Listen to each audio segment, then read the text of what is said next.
Hi everyone, welcome to Colette's Thermi Kitchen. My name is Colette Matriga. I'm a Thermomix consultant here in Australia and I'm very passionate, very much so. I think the Thermomix is such an amazing asset in any kitchen, and what I love to do is to make sure that you're using and loving that Thermomix. If you don't have one, please reach out. Let's have a chat and let me tell you how it might suit you, and you can decide whether or not it's for you. So today what we're going to be doing is we're going to be looking at ThermiCare. So we're not going to be cooking anything, which is a bit sad, but that's okay. Now our Thermomixes have had a huge workout over Christmas, so it's only fair that we give it a bit of love and attention. Now, at the end of every month, I have a little ritual that I go through with my Thermomixes. I have a number, as you know, and I know a lot of you now have 2 Thermomixes, and I know you love having 2. But at the end of the month, it's time to clean our Thermomixes. We are looking after our investment, so it's a really important thing to do. So let's kick off and we'll look at the bowl first of all. So one of the things that I often see is when people are putting the bowl into the Thermomix, they go in from the side, they bang the Thermomix, and you know, it's not good for the Thermomix, not good for the bowl. So try and get into the habit of going in down in between the arms and popping it in that way, rather than just coming in from the side. Now, another thing that I often see is that you've got this little kind of a plug here, and if you wash your Thermomix, which you can do in the dishwasher, this little plug often falls out. It's not a biggie, it doesn't really matter, but if you're like me and you're going to have the plug in, you can actually just buy these for a couple of dollars from the mix shop next time you order. They basically just hide a little screw that enables service to actually start to take this all apart. Now with the bowl, if I just take this apart, if you can see, I'm not sure, Andrew, can you see inside the bowl? This is after a typical month's use. There's a kind of a bit of a markings, a bit scummy. Some residue. Yeah, residue. It is clean, but it's not sparkly. So I always give it an extra special clean. And the clean that I always do is what I call my lemon shell wash. And I'm going to put the instructions up on my Facebook page later on tonight, so you've got that, you can print it out and you can use it. There is a bit of debate as to whether or not eggshells are good for the blades of a food processor. They're definitely not bad. I just choose to use it. A lot of people will say they're really great for conditioning.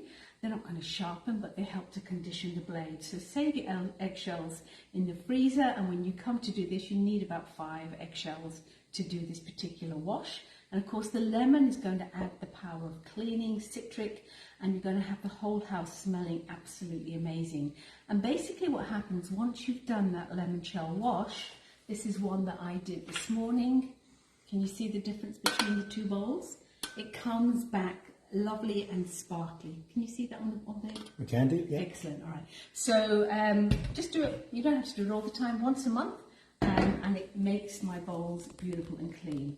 Now, the other thing that I want you to be careful of with your bowls are the pins. So these pins underneath are basically what connect into the Thermomix and make everything go. They're really important. And you want to make sure that whenever you put your Thermomix bowl back onto your Thermomix that these are dry. They can get wet, but you want to make sure they're nice and dry when you pop that on. And sometimes, I think it's error code 52 might appear on your Thermomix. And what that actually means is that it's all got too cold and moisture has gotten either into the pins and maybe inside, which is not a good thing. So a little tip, if you are making ice creams and stuff like that, Fruity Dream for example, don't throw your frozen food in there and then have a 10-minute conversation with someone, because what will happen, the bowl will get really, really cold and we don't want that to happen. All right, so that's the bowl. Cleaning the bowl, the eggshell wash will bring that right up. Now sometimes with the TM6, because we've got that high heat feature, cooking up to 160 degrees, you can actually get little bits of brown spotting, and very easy to clean off. What I do when that happens, you've got the pre-clean function for browning. If that doesn't finish off giving that a lovely clean, all you need to do is to cover the blades with water, big tablespoon of bicarbonate, and then go to the kettle function, bring it to the boil, and then let it sit there. Once it's boiled for about 10 minutes, you'll find that it will just lift off really easily. So we don't want to be using scourers or anything like that with our beautiful stainless steel bowls. So that's the bowls. If you've got any questions, put them in the feed. The other thing is, if you struggle, I'll just put this here, but the TM6 has got this little triangle here. This is the TM6 bowl, which is different from the TM5 bowl. A whole number of different safety features, but you can't interchange between the TM5 and the TM6. There are quite a few people, as we get older, our wrists are not as strong, but there are a few people that struggle to get this open and closed. On the Mix Shop, there is another version of this with a longer handle that just makes that process so much easier. So if you struggle taking this off, then maybe that's something for you. Now, when you clean your bowl just naturally after a cook, please make sure, once you've done the pre-clean, what I tend to do is to pop the lid on. Let me just put the bowl back in here.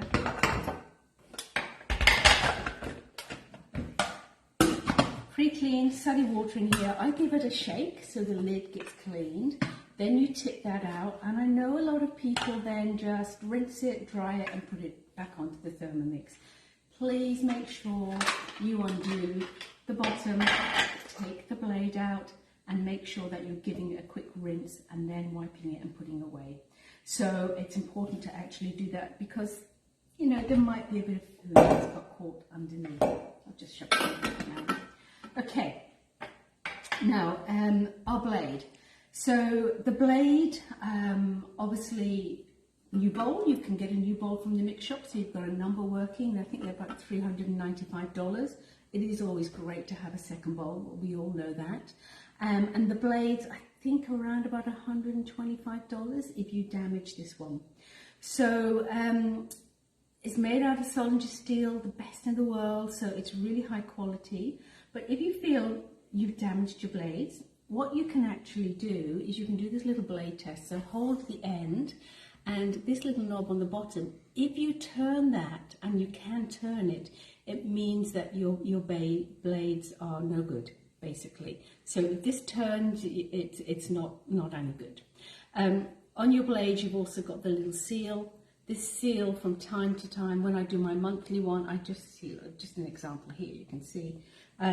So this is from the month. You can see it's a little bit oily under there, a little bit wet. So I'm just going to give that a clean and re-put that seal back on, just to make sure that's all nice and done. Okay, so if you do need an extra blade, you get that from the Mix Shop. The warranty on the blades for a new machine is 1 year. On your Thermomix, you've got a 2-year warranty. So that covers the bowl and the blade, the lid. And I guess the main thing with cleaning your lid, just sunny water is perfect. From time to time, you will get staining on the inside of the lid. So things like turmeric and stuff like that. All you need to do is pop it in the sunshine for a few hours and it will come back to new. Just beautiful. When you're washing it, use your brush so you can actually give the seal a good wash. So unlike previous Thermomixes, you never need to change the seal on your TM6. I wonder if that will work for me in the sun. Oh, that would be good, wouldn't it, Andrew? Yeah. All right, so now we get down to the actual Thermomix itself. So this is my routine that I do, and I recommend that you guys do this once a month, looking after your investment. So I have the glide boards. Love the glide boards from the Mix Shop. I cannot tell you how great they are, and I never ever compare to other products, but I have to say, it took years for Thermomix to develop this. When you have one and you see the quality of it, you will understand what I'm saying. Can you show how it's used? Yeah, so basically you can just lift it up and move it around super easily. So really easy to use. But when it's in dough mode or it's actually in use, it's just not going to move or walk off that bench that I have seen happen with some other slide boards, no names mentioned. Right, so first thing I do is to take the Thermomix off the slide board. Okay, I'm going to embarrass myself here, look. So this is a month, okay, and I can see this is a bit mucky. So just again, soft cloth, let's give that a good clean in where the holes are. It's amazing, it amazes me how does stuff get in here in the holes where my Thermomix was actually sitting. I don't know. So giving that a good clean.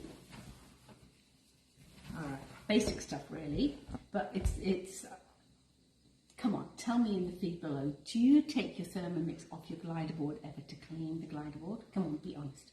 All right, so I'll just check it underneath, that's all good. All right, so I'm going to pop that to one side, and now I'm going to get my Thermomix. So with your Thermomix, there's a couple of things. Obviously, with the actual shell, it's a case of just giving that a good clean, and I just use washing up liquid, nothing hard, nothing like that. Giving it all a good clean. So I just do an initial one like this, and you can see already how it starts to shine. It's such a beautiful looking machine. I'm biased, but I think it's just beautiful. Okay, so just giving it a good clean. Now, a couple of things to take care of are the arms, the locking arms with your Thermomix. Now, quite often people will send these back to service, and service will just tell them it's a simple case of they have got food in here. So with the Thermomix, we've got this little tool, which is wonderful from the mix shop, but if you've got another brush, use another brush. But what I love about this, it actually cleans really well in the arms. And we've also got this little guy that you can also pop into the arms as well. So you want to give that a really good clean, soft brush. Beautiful. And the other thing, we've got the other end gets inside here. Okay, so we can give that all a really nice clean, and you can actually even get down into the little hole a little bit and give that a look, because at the back you've got a little outflow hole, just in case you have a flood. That's where the water will go through rather than actually going inside the machine. This arm here on the outside is dirty. It's annoying me. Yeah. Oh dear, Andrew, Yeah. this is just, I'm not doing a perfection clean here, but it doesn't take a lot to keep it looking beautiful. All right, so that's kind of what you do here, and then please, service recommend you do not take the button off. You can pull that off, but it's not recommended. Get your brush, just get in there, give that a clean, and that gets rid of anything there. It fits and works so well. Actually, I use this under my oven and so many other places too. It's a perfect shape, really. So if the people have said their blade's gone dark colour? Yep. So the reason for that is just oxidization. So if you have had your blade, for example, let's say you've done a pre-wash, and then you've pre-washed, and then you've gone and watched a movie for a few hours or whatever else, and you've left your blade in water, it's just that process. That's what's going to start to change the colour a little bit. Doesn't affect the way it works, it's just that process. It's the same like when we're doing sous vide or anything for long amounts of time in the Thermomix, we will always make sure there's something acidic in there to counterbalance that from happening. So when you clean the bowl and blade with the eggs and Yep. shells and lemon, will that clean them up? Not with the oxidization. So just make sure that, you know, if you're slow cooking something, if you're doing like meatballs and tomato sauce, just think to yourself, is there an acid in that sauce? Which there will be, tomatoes, okay? So that's going to help prevent that. When you are sous videing or cooking something for a long time, we add an acid, some acidic acid or some lemon juice into the water. And the reason we do that is to prevent that oxidization. Right, so next thing, the bits that most people don't do, it is absolutely okay to turn your Thermomix on its side. Horror. When I got my very first Thermomix, I was actually told that you must never do that, but you have to. So the thing that we all know is that these little black feet are the scales. And what you need to do is just give it a really good clean all round, wipe the feet, And again, it just amazes me, if you feel them before you wipe them, there are always little granules of this and that on there. And one of the other things that you should just consider doing is, here we've got this meshy bit. You can actually take out this meshy bit, and you can just see whether anything needs cleaning in there, because you've got your overflow here, and that little green pipe is just great for, if anything's dried in there, you can actually bring that right up. You see it sticking out there? That's the overflow. And just by doing that, actually, I can see the amount of debris. Okay, and then I'm just going to get my cloth, and just, there's a little bit of muck on there, just get rid of that, and then I can pop this back. Now the reason we actually have this is because we do not want, it's really actually hard doing this from this funny angle, is because we don't want cockroaches crawling inside our Thermomix, so that shields any cockroaches or insects getting inside. Can still happen though. All right, so just to show you, just by that little, can you see all this gunky stuff in here? So that was clean before, but that's simply from me doing that little exercise. So just give that clean out. If you happen to have dirt inside the hole, just I find earplugs in a little bit of water, and that will clean those up nicely. Earplugs? Not earplugs, what are they called, Andy? Cotton buds. Just as well you're here. All right, so that takes care of the bottom, the front, bowl, blade. Let's just turn around to the back. Sometimes, especially if the kids and that are using it, you know, you go to pour something in and you kind of miss part of the bowl.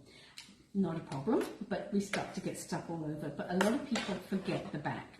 So you can actually lift this off at the back, and you can give it a clean if you've spilt something down in here, and that's going to take care of all of that. And then you can just pop that on. So just be careful of the little clips when you pop that back on. Actually, it's going to be really hard for me to do from this angle. We will try.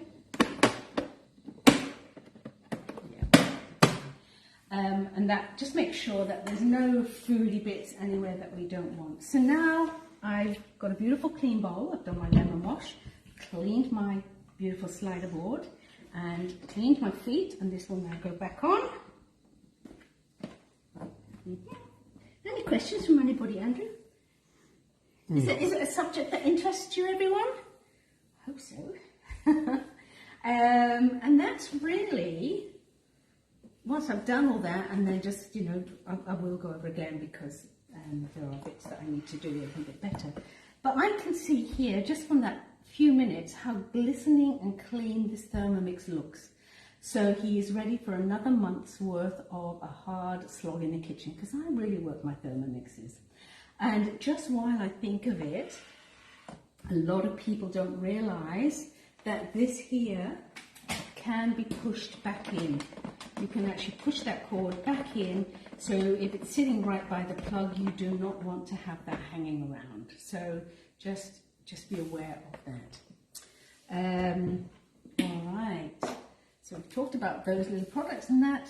So that's really the care program. So check into Facebook later on tonight. I will have some sheets. I've got some sheets that I always send out to my customers. I'll share those with you about cleaning and maintaining your investment.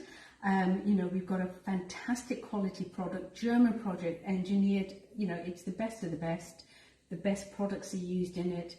Let's look after it, and if we do that, it's just going to last us for years and years and years. And I know that because I have a dear old lady in her 80s, I won't mention her name.